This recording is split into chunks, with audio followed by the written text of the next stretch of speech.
अभी आपने रेडिएशन की बात करी। अब बहुत लोग हो सकता है ऐसा सोचें कि जो फ़ोन वो इस्तेमाल करते हैं उससे भी रेडिएशन निकलता है, हो सकता है उससे कैंसर हो जाए।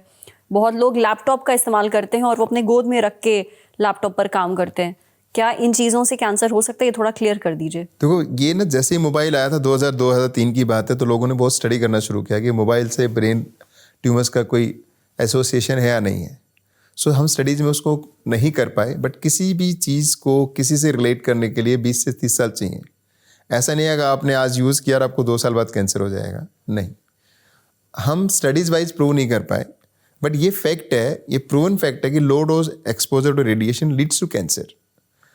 एंड इसमें अगर आप एग्जाम्पल लोगे, आज भी कोरिया एंड जापान वे न्यूक्लियर इंसिडेंट हैपेंड, आज भी वहाँ पे थायराइड कैंसर इतना कॉमन है, 50 साल 60 साल हो गए, फिर भी वहाँ पे कैंसर कम नहीं हो रहा है। एंड वो एक्सपोजर टू रेडिएशन ही है। जितने भी आप हिली एरिया लोगे, हिली एरिया में exposure to radiation is more because of the mountains, they are getting lot of cancers because of radiation exposure. Like thyroid cancer is very common. Go around the hills, Nepal. You go to east of our country, northeast. You go to Kashmir. You will find young girls with a lot of thyroid cancers, mainly females. ऐसा क्यों?